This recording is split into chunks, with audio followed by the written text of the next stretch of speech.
ವ್ರತ ಮುಗೀತು. ಕಾರ್ತೀಕ ಮಾಸದಲ್ಲಿ ಅವನು ವಿಶೇಷವಾಗಿ ಉದ್ಯಾಪನವನ್ನು ಮಾಡಬೇಕು ಅಂತ ಹೊರಟಿದ್ದಾನೆ.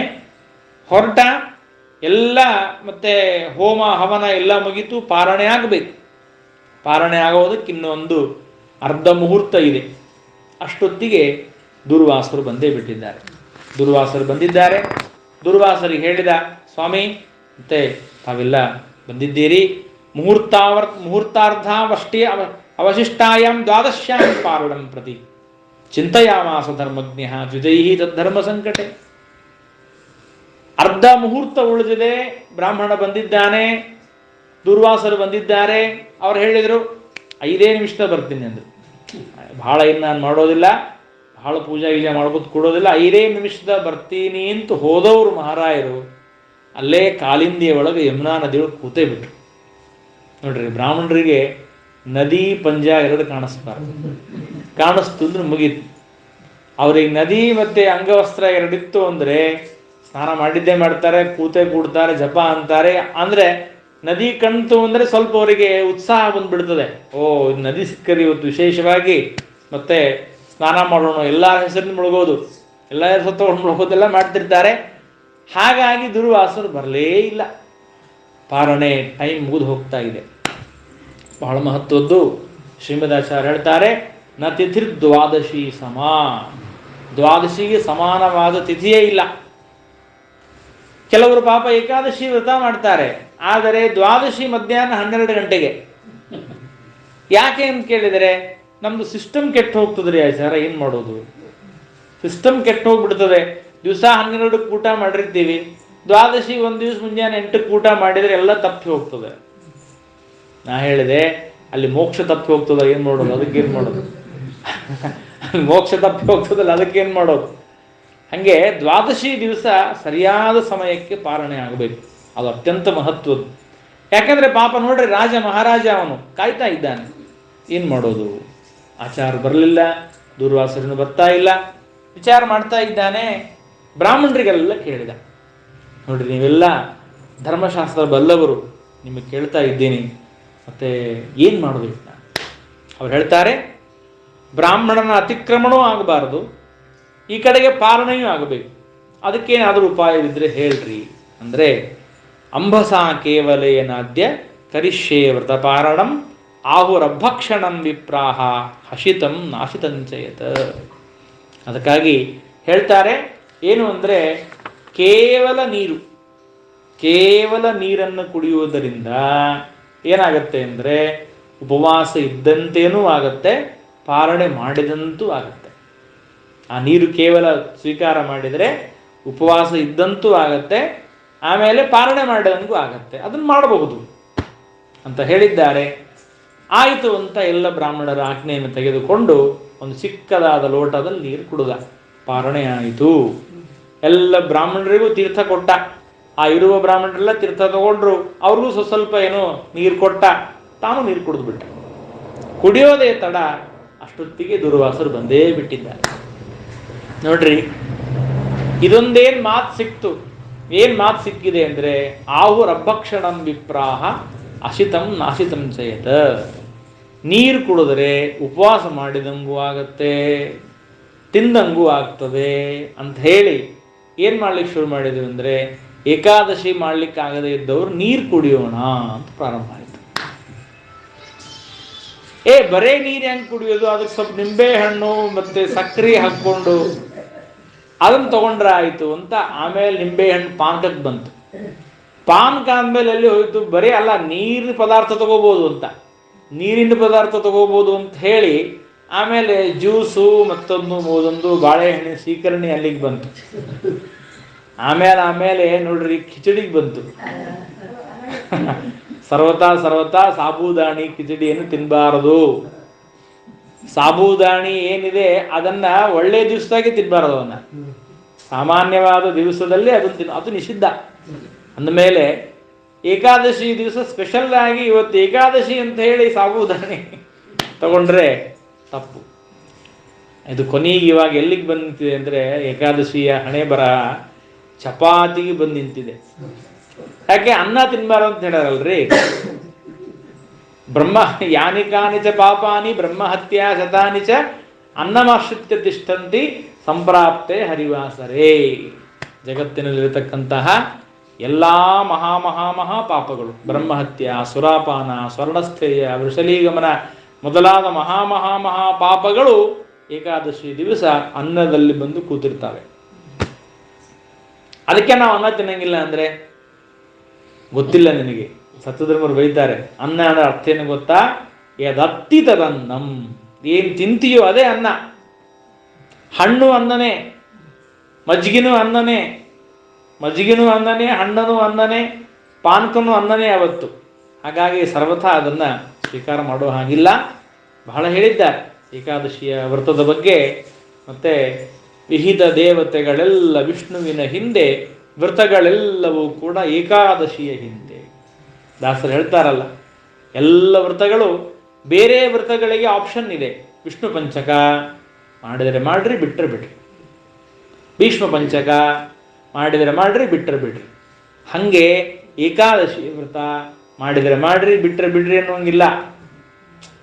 ಜಪಗಳಲ್ಲಿ ಹೇಗೆ ಗಾಯತ್ರಿ ಜಪ ಇದೆ, ಅದನ್ನ ಮಾಡಿದರೆ ಮಾಡ್ಬೋದು, ಬಿಟ್ಟರೆ ಬಿಡ್ಬೋದು ಅಂತಿಲ್ಲ. ನರಸಿಂಹ ಮಂತ್ರ ಹಿಂಗೆ ಮಾಡಿದ್ರೆ ಬೇಕಾದ್ರೆ ಮಾಡು, ಬಿಟ್ಟರೆ ಬಿಡು. ಬೇರೆ ಇನ್ಯಾವುದೋ ವೇದವ್ಯಾಸ ಮಂತ್ರ ಜಪ ಮಾಡಿದ್ರೆ ಬಿಟ್ಟರೆ ಬಿಡು. ಕುರ್ಯಾದನ್ಯನ್ನವ ಕುರ್ಯಾತ್ ಮಿತ್ರೋ ಬ್ರಾಹ್ಮಣ ಉಚ್ಯತೆ. ಗಾಯತ್ರಿ ಜಪ ಬಿಟ್ರೆ ಬ್ರಾಹ್ಮಣ್ಯ ಹೊರಟು ಹೋಗುತ್ತೆ. ಅದಕ್ಕಾಗಿ ನಾನು ಹೇಳ್ತಾ ಇರ್ತೀನಿ, ಗಾಯತ್ರಿ ಜಪ ಬಿಟ್ರೆ ಬ್ರಾಹ್ಮಣ್ಯ ಹೊರಟು ಹೋಗುತ್ತೆ. ವಿಷ್ಣು ಸಹಸ್ರನಾಮ ಬಿಟ್ರೆ ವೈಷ್ಣವನಾಗೋದಿಲ್ಲ. ವಾಯುಸ್ತುತಿ ಬಿಟ್ರೆ ಮಾಧ್ವನಾಗೋದಿಲ್ಲ. ಮಾಧ್ವನಾಗಬೇಕಾದ್ರೆ ವಾಯುಸ್ತುತಿ ಬರಬೇಕು, ವೈಷ್ಣವನಾಗಬೇಕಾದ್ರೆ ವಿಷ್ಣು ಸಹಸ್ರನಾಮ ಬರಬೇಕು, ಬ್ರಾಹ್ಮಣನಾಗಬೇಕಾದ್ರೆ ಗಾಯತ್ರಿ ಜಪ ಬರಬೇಕು. ಇದು ಮೂರು ಇರಲೇಬೇಕು. ಹಾಗಾಗಿ ಹೇಳ್ತಾರೆ, ಏಕಾದಶಿಯ ವ್ರತದ ಬಗ್ಗೆ ಬಹಳ ಅನೇಕ ಪುರಾಣಗಳಲ್ಲೆಲ್ಲ ಇದೆ. ಒಂದು ದಾಸರು, ಪುರಂದರದಾಸರು ತುಂಬ ಸುಂದರವಾಗಿ ಹೇಳಿದ್ದಾರೆ. ಅದು ಏಕಾದಶಿ ವ್ರತದ ಮಹಿಮೆ ಏನೇನಿದೆ ಬಹಳ ಸುಂದರವಾಗಿ ಹೇಳ್ತಾರೆ. ಹರಿವಾಸರದ ಉಪವಾಸ ಭಾಗ್ಯವು ಕಂಡವರಿಗೆ ದೊರಕುವುದೇ. ಹರಿವಾಸರದ ಉಪವಾಸದ ಭಾಗ್ಯ ಕಂಡವರಿಗೆ ಸಿಗೋದಿಲ್ಲ. ಅವರು ಹೇಳ್ತಾರೆ, ಸ್ನಾನ ಸಂಧ್ಯಾನ ಮೊದಲಾದ ಕರ್ಮ ನ್ಯೂನ ಮಾಡಿದ ಪಾಪರಾಶಿ, ಹೇನು ಇರುವೆ ನೊಣ ಮೊದಲಾದ ಪ್ರಾಣಿ ಹಿಂಸೆ ಮಾಡಿದ ಪಾಪಗಳು, ಹೀನತ್ವದಿಂದ ತುಚ್ಛರ ಕೈಲಿ ಹಿಡಿದ ದುರ್ದಾನದ ಪಾಪಗಳು, ಭಾನುಬಿಂಬವ ಕಂಡ ಹಿಮದಂತೆ ತೊಲಗುವುದು ಆ ನಂದನಂದನ ದಿನದಿ. ಎಷ್ಟು ಚೆನ್ನಾಗಿ ಹೇಳ್ತಾರೆ ಅಂದರೆ, ನಾವೇನು ಪ್ರತಿನಿತ್ಯದಲ್ಲಿ ಮಾಡುವಂತಹ ಸಂಧ್ಯಾ ವಂದನೆ, ಸ್ನಾನ ಅನ್ನೋದಿದೆ, ಅದನ್ನ ಸ್ವಲ್ಪ ಏನಾದರೂ ಹಿಂದೆ ಮುಂದೆ ಮಾಡಿದರೆ ಸರಿಯಾಗಿ ಬೆಳಿಗ್ಗೆ ನಾವು ಏನಪ್ಪ ಅಂದರೆ, ಈಗ ಧನುರ್ಮಾಸದಲ್ಲಿ ಬೆಳಗ್ಗೆ ಬೇಗನೆ ಏಳಬೇಕು, 3:30 ಏಳಬೇಕು, 6 ಗಂಟೆಗೆ ಪೂಜಾ ಮುಗಿಸ್ಬೇಕು, 6:30 ಊಟ ಮಾಡಬೇಕು, ಇತ್ಯಾದಿ ಹೇಳಿದ್ದಾರೆ ಮಾಸಧರ್ಮಗಳನ್ನು.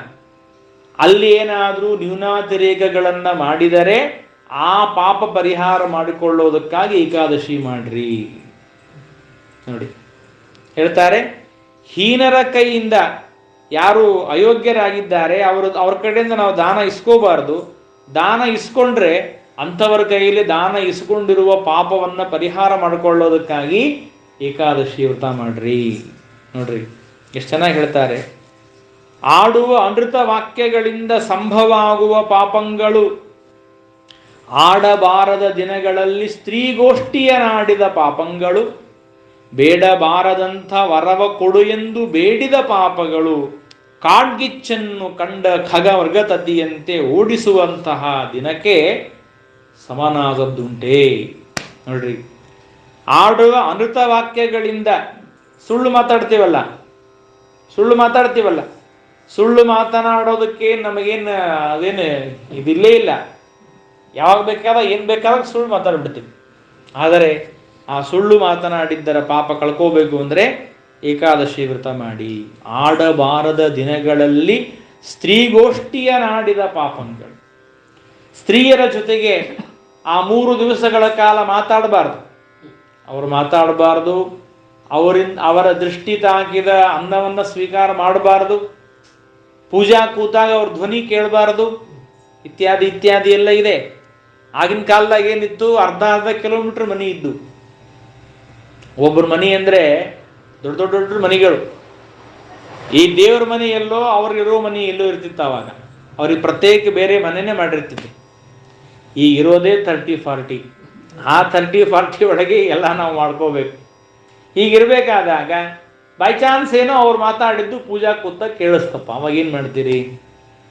ಅದಕ್ಕೆ ಹೇಳ್ತಾರೆ, ಆಡಬಾರದ ದಿನಗಳಲ್ಲಿ ಸ್ತ್ರೀಗೋಷ್ಠಿಯ ನಾಡಿದ ಪಾಪಗಳು ಏಕಾದಶಿ ವ್ರತ ಮಾಡ್ರಿ, ಅದು ಪರಿಹಾರ ಆಗ್ತದೆ. ನೋಡಿ ಎಷ್ಟು ಮಹತ್ವದ ಅಂಶಗಳನ್ನು ಇದು ಪುರಂದರದಾಸರು ತಿಳಿಸಿಕೊಟ್ಟಿರತಕ್ಕಂಥ ಹಾಡಿದು. ಬೇಡಬಾರದಂಥ ವರವ ಕೊಡು ಎಂದು ಬೇಡಿದ ಪಾಪಗಳು. ನಾವು ದೇವರ ಹತ್ರ ಹೋಗಿ ಅದು ಕೊಡು ಇದು ಕೊಡು ಅಂತ ಬೇಡ್ತೀವಲ್ಲ, ಜ್ಞಾನ ಭಕ್ತಿಯನ್ನು ಬಿಟ್ಟು ಬೇರೆ ಎಲ್ಲ ಕೇಳ್ತೀವಲ್ಲ, ಆ ಎಲ್ಲ ಪಾಪಗಳು ಪರಿಹಾರವಾಗೋದು ಇದರಿಂದ ಅಂತ ಕೇಳಿದರೆ ಏಕಾದಶಿ ವ್ರತ ಮಾಡೋದನ್ನು ಪರಿಹಾರ ಆಗ್ತದೆ. ಅಷ್ಟು ಮಹತ್ವದ್ದು ಏಕಾದಶಿ ವ್ರತ ಇದೆ. ಅದನ್ನು ಅತ್ಯಂತ ಭಕ್ತಿಯಿಂದ ನಾವು ಶ್ರದ್ಧೆಯಿಂದ ಮಾಡಬೇಕು. ಅನೇಕ ಜನರು ಅಂತಾರೆ, ನೀವೆಲ್ಲ ಸಣ್ಣವರಿದ್ದಾಗಿಂದೇ ಶುರು ಮಾಡಿದ್ರೆ ಆಚಾರ್ಯ ನಿಮಗೆಲ್ಲ ಬರ್ತದೆ, ನಮಗೆಲ್ಲ ನಾವು ದೊಡ್ಡವರಾಗ್ಬಿಟ್ಟಿವಿ, ಏನು ಮಾಡೋದು, ಬಹಳ ಕಷ್ಟ. ಆದರೆ ಪ್ರಯತ್ನವನ್ನು ಮಾಡಿದರೆ ಅವಶ್ಯವಾಗಿ ಅದನ್ನು ಕೂಡ ನಾವು ಸಾಧಿಸ್ಬೋದು. ಅವಶ್ಯವಾಗಿ ಒಂದೊಂದೇ ಏಕಾದಶಿಯನ್ನು ಬೆಳೆಸ್ಕೋತ ಹೋಗೋದು. ಈ ಏಕಾದಶಿ ಮಧ್ಯಾಹ್ನ 12 ತನಕ. 12 ಆಯಿತು ಅಂದರೆ ಹೊಟ್ಟೆ ಒಳಗೆ ಇಲ್ಲಿ ಓಡಾಡಿ ಶುರು ಆಗ್ತಾವೆ. ಅವಾಗೇನು ಸ್ವಲ್ಪ ತೊಗೊಳ್ರಿ. ಮುಂದಿನ ಏಕಾದಶಿ ಮಧ್ಯಾಹ್ನ 3 ತನಕ, ಅದ್ರ ಮುಂದಿನ ಏಕಾದಶಿ ಸಾಯಂಕಾಲ 6 ತನಕ. ಹೀಗೆ ಬೆಳೆಸ್ಕೋತ ಹೋದರೆ ಏಕಾದಶಿ ವ್ರತವನ್ನು ಅವಶ್ಯವಾಗಿ ಮಾಡಬಹುದು. ಹೀಗೆ ಏಕಾದಶಿ ವ್ರತವನ್ನು ಮಾಡಿ ಪಾಲನೆಯನ್ನು ಮಾಡಿದ್ದಾನೆ. ದುರ್ವಾಸರು ಬಂದಿದ್ದಾರೆ. ಯೋ ಮಾಂ ಅತಿಥಿಂ ಆಯಾತಂ ಆತಿಥ್ಯೇನ ನಿಮಂತ್ರ ಚ ಅದತ್ವಾ ಭುಕ್ತವಾಂ ತಸ್ಯ ಸದ್ಯಸ್ಥೆ ದರ್ಶಗೆ ಫಲಂ. ದುರ್ವಾಸರು ಅಂದರೆ ಸಾಮಾನ್ಯರಲ್ಲ. ಆಚಾರ್ಯರು ಬರೀತಾರೆ, ಸುದುಃಖ ವಾಸತಃ ದುರ್ವಾಸ. ಯಾರ ವಾಸ ಮಾಡೋದರಿಂದ ನಮಗೆ ದುಃಖವಾಗತ್ತೋ ಅವರು ದುರ್ವಾಸರಂತೆ. ಯಾರು ವಾಸ ಮಾಡೋದು ನಮಗೆ ದುಃಖ ಆಗತ್ತೆ ಅವರು ದುರ್ವಾಸರು. ಅಂದರೆ ಅಷ್ಟು ಕಠಿಣವಾದ ವ್ರತಗಳನ್ನು ಮಾಡಿಸ್ತಾ ಇದ್ರು ಅವರು. ದುರ್ವಾಸರಿಂದ ಗೆದ್ದವರು ಅಂದರೆ ಕೃಷ್ಣ ಪರಮಾತ್ಮ, ಕುಂತಿ ಇಬ್ಬರೇ ಗೆದ್ದವರು. ದುರ್ವಾಸರನ್ನ ಒಲಿಸ್ಕೊಂಡವರು. ಕೃಷ್ಣ ಪರಮಾತ್ಮ ಗೆದ್ದಿದ್ದಾನೆ ಅವರನ್ನ. ಮೈ ತುಂಬೆ ಪಾಯಸ ಹಚ್ಕೊ ಅಂತ ಹೇಳ್ತಾರೆ. ಮೈ ತುಂಬೆ ಪಾಯಸ ಹಚ್ಕೋತಾನೆ. ನೀವಿಬ್ಬರು ರುಕ್ಮಿಣಿ ಕೃಷ್ಣ ಇಬ್ಬರು ನೀವು ಬಂಡಿ ಹೊತ್ಕೊಂಡು ಹೋಗಬೇಕು, ನಾ ಕೂಡ್ತೀನಿ ಅಂತಾರೆ ದುರ್ವಾಸರು. ಅಷ್ಟು ಸೇವೆ ಮಾಡಿದ್ದಾನೆ ಕೃಷ್ಣ ಪರಮಾತ್ಮ. ಬ್ರಾಹ್ಮಣರು ಅಂತ ತೋರಿಸ್ಬೇಕು ಅನ್ನೋ ದೃಷ್ಟಿಯಿಂದ ದೇವರು ಮಾಡಿದ್ದಾನೆ. ಕುಂತಿಯೂ ಕೂಡ ದುರ್ವಾಸರ ಸೇವೆಯನ್ನು ಮಾಡಿ ಮತ್ತೆ ಒಳ್ಳೆ ಅನುಗ್ರಹವನ್ನು ಪಡೆದಿದ್ದಾಳೆ. ಇನ್ನೊಬ್ಬ ಮೂರ್ಖ ಶಿಖಾಮಣಿ ದುರ್ಯೋಧನ ಇದ್ದಾನೆ. ಅವನು ಏನಪ್ಪಾ ಅಂದರೆ ದುರ್ವಾಸರಿಗೆ ಕಾಮಪುರ್ತೆ ಮಾಮ ಅಂತ ಹೇಳಿ ಅವರಿಗೆಲ್ಲ ಸೇವೆ ಮಾಡಿದ್ದವ. ಇರಲಿ ಅಂತೂ ನೋಡ್ರಿ, ಅಂತಹ ಮತ್ತೆ ದುರ್ವಾಸರು ಇಲ್ಲಿ ಒಂದಿದ್ದ ರಾಮದೇವರು ಕೊಟ್ಟಿದ್ದಾರೆ ದುರ್ವಾಸರಿಗೆ. ದುರ್ವಾಸರು ಬಂದು ಕೇಳಿದರು, ಸಿದ್ಧನ್ನ ದೇಯ ಮುತ ಸಾಧ್ಯಂ ಅನ್ನಂ ದೇಹಿ ಅನ್ನೋಷ್ಟರ ಅನ್ನ ಬರಬೇಕು. ಹಿಂದೆ ಮಾಡಿದ್ದ ಅನ್ನ ಇರಬಾರ್ದು, ಮುಂದೆ ಮಾಡಬಾರ್ದು. ಅನ್ನ ಮಾಡಿದ್ದಿರಬಾರ್ದು, ಮುಂದೆ ಮಾಡಬಾರ್ದು. ಅನ್ನಂ ದೇಹಿ ಶಬ್ದ ಪ್ರಯೋಗಾಧಿಕರಣ ಕಾಲ. ಯಾವ ಶಬ್ದವನ್ನ ಪ್ರಯೋಗ ಅದಕ್ಕೆ ವರ್ತಮಾನತ್ವ ಅಂತ ಕರೀತಾರೆ. ವರ್ತಮಾನ ಅಂದರೆ ಶಬ್ದ ಪ್ರಯೋಗಾಧಿಕರಣ ಕಾಲ. ಶಬ್ದವನ್ನ ಪ್ರಯೋಗ ಮಾಡುವ ಕಾಲದಲ್ಲಿ ದೇಹಿ ಅನ್ನೋಷ್ಟು ಅನ್ನ ರೆಡಿ ಇರಬೇಕು. ರಾಮದೇವರು ಕೊಟ್ಟರು ದುರ್ವಾಸರಿಗೆ ಈ ಅನ್ನ ತಗೋ ಅಂತ. ಹಾಗೆ ಅಂತಹ ದುರ್ವಾಸರು ತಾವು ತಮ್ಮ ಜಟೆಯನ್ನ ಮತ್ತೆ ಹಾಕಿದ್ದಾರೆ. ಒಬ್ಬ ಕೃತ್ಯವನ್ನ ನಿರ್ಮಾಣ ಮಾಡಿದ್ದಾರೆ. ಆದರೆ ಆ ಕೃತ್ಯ ಏನು ಮಾಡಿತು ಅಂದರೆ, ಆ ಕೃತ್ಯೆಯನ್ನ ಪರಮಾತ್ಮನ ಸುದರ್ಶನ ಚಕ್ರ ಸಂಹಾರ ಮಾಡಿ ದುರ್ವಾಸರನ್ನ ಬೆನ್ನತ್ತಿ ಹೋಗಿದೆ. ದುರ್ವಾಸರು ಗಾಬರಿಯಾಗಿದ್ದಾರೆ. ದುರ್ವಾಸಾದುದ್ರುವೇ ಭೀತಃ ದಿಕ್ಷು ಪ್ರಾಣ ಪರೀಪ್ಸಯ. ತಮ್ಮ ಪ್ರಾಣವನ್ನ ಸಂರಕ್ಷಣೆ ಮಾಡ್ಕೋಬೇಕು ಅಂತ ಓಡ್ತಾ ಓಡ್ತಾ ಓಡ್ತಾ ಹೋಗಿದ್ದಾರೆ. ಬ್ರಹ್ಮದೇವರ ಹತ್ರ ಹೋಗ್ತಾರೆ. ಬ್ರಹ್ಮದೇವರು ಕೇಳ್ತಾರೆ, ಸ್ವಾಮಿ ರಕ್ಷಣೆ ಮಾಡ್ರಿ, ನನಗೆ ಆ ಸುದರ್ಶನ ಚಕ್ರ ಬೆನ್ನತ್ತಿ ಬಂದಿದೆ. ಬ್ರಹ್ಮದೇವರು ಹೇಳಿದರು, ಸ್ಥಾನಂ ಮದೀಯಂ ಸಹ ವಿಶ್ವಮೇತತ್ ಕ್ರೀಡಾವಸಾನೆ ದ್ವಿಪರಾರ್ಧ ಸೌಮ್ಯೆ ಭೃಭಂಗ ಮಾತ್ರೇಣ ಈ ಸಂಧಿದಕ್ಷೋಹೋ ಕಾಲಾತ್ಮನಃ ಪಶ್ಯತಿ ಕೋ ಭವಿಷ್ಯತ್. ಅಲ್ಲಪ್ಪ, ಯಾವ ಈ ಸುದರ್ಶನ ಚಕ್ರ ಮಹಾಪ್ರಳಯ ಬಂದಾಗ ಈ ಚಕ್ರವನ್ನು ಇಟ್ಕೊಂಡಿರುವಂತಹ ಲಕ್ಷ್ಮೀ ನರಸಿಂಹದೇವರು ಸಂಕರ್ಷಣ ರೂಪಿಯಾದ ಪರಮಾತ್ಮ ನನ್ನನ್ನೂ ಸಂಹಾರ ಮಾಡ್ತಾನೆ, ನನ್ನ ಚರ್ಮವನ್ನು ಸುಲಿತಾನೆ, ನನ್ನ ರುಂಡವನ್ನು ಚಂಡಾಡಿ ಬಿಡ್ತಾನೆ. ಅಂಥ ದೇವರ ಆ ಚಕ್ರವನ್ನು ನಾನು ವಿರೋಧ ಮಾಡಲಿಕ್ಕಾಗೋದಿಲ್ಲ, ದಯಮಾಡಿ ಕೈ ಮುಗಿತೀನಿ, ಮುಂದಿನ ಮನೆಗೆ ಹೋಗು ಅಂದ್ಬಿಟ್ರು. ಮುಂದಿನ ಮನೆಗೆ ಹೋಗ್ರಿ ನೀವು, ನನಗಾಗೋದಿಲ್ಲ ಅಂತ ಹೇಳ್ತಾರೆ. ರುದ್ರದೇವರ ಹತ್ರ ಹೋಗ್ತಾರೆ. ರುದ್ರದೇವರು ಹೇಳ್ತಾರೆ, ವಯಂ ನ ತಾತ ಪ್ರಭವಾಮ ಭುಮ್ನಃ ಭವಂತಿ ಕಾಲೇ ನ ಭವಂತಿ ಹೀದೃಶಾಃ ಯಸ್ಮಿನ್ ಪರೇ ಪ್ಯಜಿಜೀವಕೋಶಾಃ ಸಹಸ್ರಶೋ ಯತ್ರ ವಯಂ ಭ್ರಮಾಮಃ. ಮಗು, ನನ್ನ ಕಡೆಯಿಂದ ಆಗೋದಿಲ್ಲಪ್ಪ, ದಯಮಾಡಿ ನನಗೆ ಕ್ಷಮ ಮಾಡಿಬಿಡು. ಇದೆಲ್ಲ ಸಾಕ್ಷಾತ್ತಾದ ಶ್ರೀಮನ್ನಾರಾಯಣನ ಚಕ್ರ, ಇದು ನನ್ನ ಕಡೆ ಸಾಧ್ಯ ಇಲ್ಲ, ಮುಂದೆ ಹೊರಟು ಹೋಗು ಅಂತ ರುದ್ರದೇವರು ಕಳಿಸ್ಬಿಟ್ರು. ಇಲ್ಲಿ ಸತ್ಯಧರ್ಮ ತೀರ್ಥರು ಬಹಳ ಸುಂದರವಾದ ಒಂದು ಮಾತು ಹೇಳ್ತಾರೆ. ಏನು ಅಂದರೆ, ರುದ್ರದೇವರು ಹೇಳುವಾಗ ವಯಂನ ತಾತ ಪ್ರಭವಾಮ ಭುಮ್ನಃ ಅಂದರು. ತಾತ ಅಂತ ಕರೆದ್ರಂತೆ ದುರ್ವಾಸರಿಗೆ. ಸಾಮಾನ್ಯವಾಗಿ ಸತ್ಯಧರ್ಮರು ಹೇಳ್ತಾರೆ, ತಂದೆ ಮಗನನ್ನು ಪ್ರೀತಿಯಿಂದ ಕರಿಬೇಕಾದ್ರೆ ಅಪ್ಪ ಅಂತಾನಂತೆ. ತಂದೆ ಮಗನನ್ನು ಕರಿಬೇಕಾದ್ರೆ ಅಪ್ಪ ಅಂತ ಕರೀತಾನಂತೆ. ಪ್ರೀತಿಯಿಂದ ಕೆಲವರು ಕರೀತಾರಂತೆ ಮಗನನ್ನ ಅಪ್ಪ ಅಪ್ಪ ಅಂತ. ಅದಕ್ಕೆ ದುರ್ವಾಸರು ತನ್ನದೇ ಅಂಶ, ರುದ್ರದೇವರ ಅಂಶವೇ ದುರ್ವಾಸರಾದದ್ದರಿಂದ ತನ್ನ ಮಗನನ್ನ ಮೊದಲು ಅಪ್ಪ ಅಂತ ಕರೆದಂತೆ ರುದ್ರದೇವರು.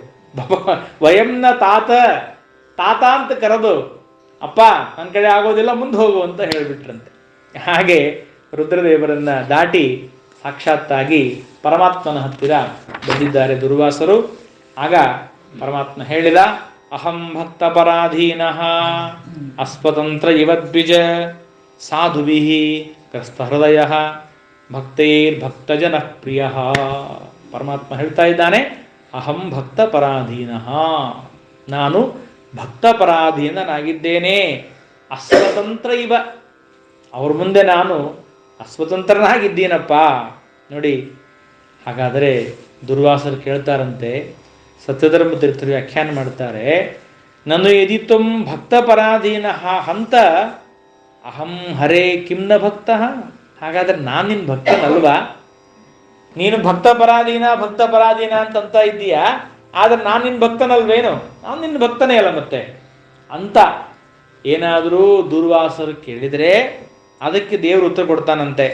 ಏನು ಅಂದರೆ, ಇಲ್ಲಪ್ಪ, ನೀನು ಭಕ್ತ ಅವನು ಭಕ್ತ ಇಲ್ಲ ಅನ್ನೋದಿಲ್ಲ, ಆದರೆ ಪ್ರಕೃತದಲ್ಲಿ ಅವನು ಮಾಡಿದ ಪುಣ್ಯವನ್ನು ನೋಡಿ ಅವನ ಮೇಲೆ ಅನುಗ್ರಹ ಮಾಡ್ತಾ ಇದ್ದೀನಿ ಅಷ್ಟೇ. ನಿನ್ನ ಮೇಲೆ ಅನುಗ್ರಹ ಮಾಡಬಾರ್ದು ಅಂತೇನಿಲ್ಲ. ಅವನನ್ನ ಪುಣ್ಯವನ್ನು ನೋಡಿ ಅವನಿಗೆ ಕೀರ್ತಿ, ಅವನಿಗೆ ಯಶಸ್ಸು ಬರಬೇಕು ಅನ್ನೋದಕ್ಕಾಗಿ ಈ ರೀತಿಯಾಗಿ ಮಾಡ್ತಾ ಇದ್ದೇನೆ. ಇಲ್ಲಿ ಎಷ್ಟು ಸುಂದರವಾದ ವ್ಯಾಖ್ಯಾನ ಸತ್ಯಧರ್ಮ ತೀರ್ಥರು ಅಂದರೆ, ಅವರ ಜ್ಞಾನ, ಅವರ ಬುದ್ಧಿ, ಅವರ ಸ್ಫುರಣ ಶಕ್ತಿ, ಅವರ ಚಮತ್ಕಾರ ನೋಡಿದರೆ ಅನಂತ ನಮಸ್ಕಾರ ಮಾಡಬೇಕು. ಇಲ್ಲೇನಿದೆ ಶ್ಲೋಕದಲ್ಲಿ, ಅಹಂ ಭಕ್ತ ಪರಾಧೀನ ಇಷ್ಟೇ ಇದೆ ಹೊರತು ನಾನು ಅಂಬರೀಷನ ಪರಾಧೀನ ಅಂತ ಹೇಳಿಲ್ಲ ದೇವರು. ಭಕ್ತ ಪರಾಧೀನ ಅಂತ ಅಷ್ಟೇ ಹೇಳಿದ್ದಾರಲ್ಲ ಅಂದರೆ ಅದಕ್ಕೆ ಅವರು ಉತ್ತರ ಕೊಡ್ತಾರೆ. ಭಕ್ತ ಅನ್ನೋ ಶಬ್ದಕ್ಕೆ ಭಕ್ತಿ ಉಳ್ಳವನು ಅಂತ ಅರ್ಥ ಹೆಂಗಿದೆ, ಭಕ್ತ ಅನ್ನೋ ಶಬ್ದಕ್ಕೆ ಅನ್ನ ಅಂತ ಅರ್ಥ ಇದೆ. ಕೋಶ ಕೊಡ್ತಾರೆ, ಭಿಸ್ಸಾಸ್ತ್ರೀ ಭಕ್ತಂ ಅಂಧೋನ್ನನ್ಮಿತ್ಯಮರಹ. ಭಕ್ತ ಅನ್ನೋ ಶಬ್ದಕ್ಕೆ ಅನ್ನ ಅಂತ ಅರ್ಥ ಇದೆ. ಭಕ್ತ ಪರ ಅನ್ನವನ್ನು ಬಿಟ್ಟು ನೀರು ಅಂತ ಅರ್ಥ. ಭಕ್ತ ಪರ ಅನ್ನವನ್ನು ಬಿಟ್ಟು ಬರೀ ನೀರನ್ನೇ ಕುಡಿದಿರುವ ಅಂಬರೀಷ ಇದ್ದಾನಲ್ಲ, ಅವನ ಅಧೀನ ನಾನು, ಅದಕ್ಕಾಗಿ ಭಕ್ತ ಪರಾಧೀನ, ಅದಕ್ಕಾಗಿ ನಾನು ಭಕ್ತ ಪರಾಧೀನನಾಗಿದ್ದೀನಿ ಅಂತ ಸತ್ಯಧರ್ಮ ತೀರ್ಥರು ವ್ಯಾಖ್ಯಾನ ಮಾಡ್ತಾರೆ. ಎಷ್ಟು ಸುಂದರವಾಗಿ ಹೇಳ್ತಾರೆ ನೋಡಿ. ಹಾಗಾಗಿ ಸಾಧುವಿಹಿ ಗ್ರಸ್ತ ಹೃದಯ, ನಮ್ಮ ಕಡೆಯಿಂದ ಸಾಧ್ಯವಾಗೋದಿಲ್ಲ. ಆ ಅಂಬರೀಷ ಮಹಾರಾಜನ ಬಗ್ಗೆ ದೇವರು ಆ ದುರ್ವಾಸರ ಮುಂದೆ ಹೇಳ್ತಾನೆ, ಎಷ್ಟು ಭಕ್ತನಾಗಿದ್ದಾನೆ ಗೊತ್ತೇನವನು. ಏ ದಾರಾಗಾರ ಪುತ್ರಾದೀನ್ ಪ್ರಾಣಾನ್ ವಿತ್ತಮಿದಂ ಪರಂ ಹಿತ್ವಾ ಮಾಂ ಶರಣಂ ಯಾತಾಹ ಕಥಂ ಸ್ತಾಂ ತ್ಯಕ್ತು ಮುತ್ಸಹೆ. ತನ್ನ ಹೆಂಡತಿ, ಮಕ್ಕಳು, ಪುತ್ರರು, ಪ್ರಾಣವನ್ನ, ತನ್ನ ಪ್ರಾಣವನ್ನ, ಹಣವನ್ನ ಎಲ್ಲವನ್ನೂ ಬಿಟ್ಟು ನನ್ನನ್ನೇ ಶರಣಾಗತನಾಗಿದ್ದಾನೆ ಅಂದ ಮೇಲೆ ಅವನು ನಾನು ಹೇಗೆ ಬಿಡಲಿ? ಮೈ ನಿರ್ಬದ್ಧ ಹೃದಯ ಸಾಧವಾ ಸಮದರ್ಶನ ವಶೀಕುರುವಂತಿ ಮಾಂ ಭಕ್ತಿಯ ತಸ್ತ್ರೀಯ ಸತ್ಪತಿಮ್ಯಥ. ನನ್ನನ್ನು ವಶ ಮಾಡ್ಕೊಂಡ್ಬಿಟ್ಟಿದ್ದಾನವನು.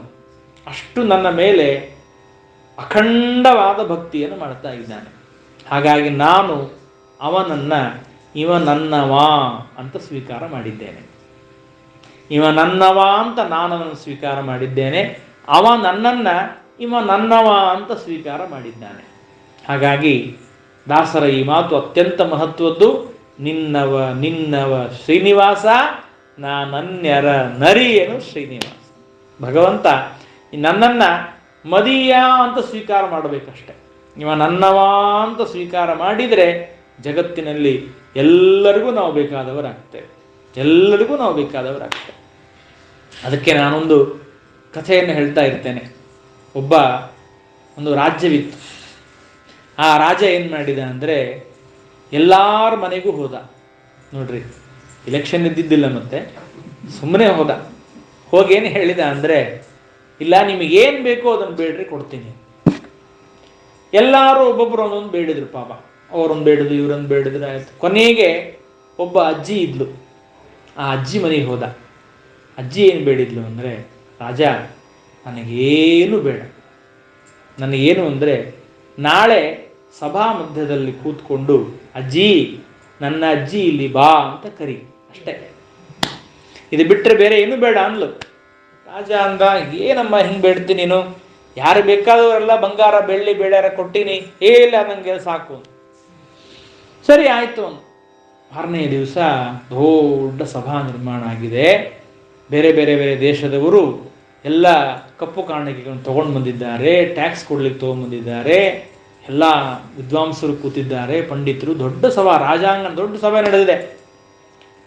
ಆ ಸಭಾ ಮಧ್ಯದಲ್ಲಿ ರಾಜ ಸಿಂಹಾಸನದ ಮೇಲೆ ಕೂತಿದ್ದಾನೆ. ಅಜ್ಜಿ ಹೋಗಿ ನಿಂತಿದ್ದಾಳೆ ಮೂಲೆಯಲ್ಲಿ. ನೋಡಿದ, ಜೋರಾಗಿ ಕರೆದ, ಅಜ್ಜಿ, ನನ್ನ ಅಜ್ಜಿ ಇಲ್ಲಿ ಬಾ ಅಂತ ಕರೆದ. ಜನ ಎಲ್ಲ ವಿಚಾರ ಮಾಡಿದ್ರು, ರಾಜನ ಅಜ್ಜಿನ ಈಕಿ ಅಂದ್ರು. ರಾಜನ ಅಜ್ಜಿಯಾಗಿ ಹೇಳ ಈಕಿ. ನೋಡ್ರಿ, ಅವತ್ತೇನ ರಾಜನಿಗೆ ಹಾಕಬೇಕಾದ ಹೂವಿನ ಮಾಲೆ, ಶಾಲು, ಸಕಲಾತಿ ಎಲ್ಲ ಅಜ್ಜಿಗೆ ಹಾಕಿದ್ರು. ಅಜ್ಜಿಗೆ ಹಾಕಿ ಅಜ್ಜಿನ ಎತ್ಕೊಂಡು ದರ ದರ ದರ ಕೂಡಿಸ್ಕೊಂಡು ಕರ್ಕೊಂಡು ಹೋಗಿ ಆ ರಾಜನ ಮಗ್ಳು ಸಿಂಹಾಸನ ರಾಣಿ ಕೂಡ್ತಾಳಲ್ಲ ಅದ್ರ ಮೇಲೆ ಕೂಡ್ಸಿದ್ರಕಿನ. ಎಲ್ಲೋ ಮೂಲೆ ಕೂತಿ ರಾಜನ ಅಜ್ಜಿಯಾಗಿ ನೀನು. ಆ ಅಜ್ಜಿಗೆ ಭಾರಿ ಖುಷಿ ಆಯ್ತು. ರಾಜನ ಕಡೆ ನೋಡಿದ್ಲು, ತಿಳಿದ ನಂದು ಹೆಂಗಿದೆ ನೋಡಿದೆ ಪ್ಲ್ಯಾನು ಅಂತ. ಅಂದರೆ ಅರ್ಥ ಏನು ಅಂದರೆ, ರಾಜ ಅಜ್ಜಿಯನ್ನು ನನ್ನವಳು ಅಂತ ಸ್ವೀಕಾರ ಮಾಡಿದ. ನನ್ನವಳು ಅಂತ ಸ್ವೀಕಾರ ಮಾಡಿದರೆ ಅದಕ್ಕಾಗಿ ಜಗತ್ತೆಲ್ಲ ಅಜ್ಜಿಗೆ ಮತ್ತೆ ಮರ್ಯಾದೆಯನ್ನು ಮಾಡಿತು, ಮಾಲೆಯನ್ನು ಹಾಕಿತು. ಹಾಗೆ ಪರಮಾತ್ಮ ಇವ ನನ್ನವ ಅಂತ ಸ್ವೀಕಾರ ಮಾಡಬೇಕು. ಇವ ನನ್ನವ, ಇವ ಮದೀಯ ಅಂತ ಸ್ವೀಕಾರ ಮಾಡಿದರೆ ಆಗ ಜಗತ್ತೆಲ್ಲ ನಮಗೆ ಮರ್ಯಾದೆಯನ್ನು ಮಾಡ್ತಾರೆ.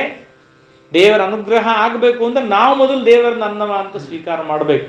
ಬರೀ ಅಷ್ಟೇ ಸಂಕಟ ಬಂದಾಗ ವೆಂಕಟರಮಣ ಅನ್ನೋದಲ್ಲ, ಸ್ವಾಭಾವಿಕವಾಗಿ ದೇವರಲ್ಲಿ ಭಕ್ತಿ ಇದ್ದರೆ ಮಾತ್ರ ದೇವರು ನಮಗೆ ಸ್ವೀಕಾರ ಮಾಡ್ತಾನೆ. ಹಾಗಾಗಿ ದಾಸರು ಹೇಳ್ತಾರಲ್ಲ, ಸಾಧಿಸಿ ಶೋಧಿಸಿ ಬಹಳ ಯತ್ನದಿ ಆದರದಲ್ಲಿ ನಿನ್ನ ಪಾಡಿನಲಿದೆನಯ್ಯ, ಮೇದಿನಿಪತಿ ಶ್ರೀ ವೆಂಕಟ ವಿಠಲ ಕಾದುಕೋ ಬಿಡದೆ ನಿನ್ನವರವನೆಂದು ಅನಾದಿ ಕಾಲದ ಋಣಾನುಬಂಧ ಮನ ನಿನ್ನಲಿ ನಿಲ್ಲಿಸೋ ಮಾಧವ.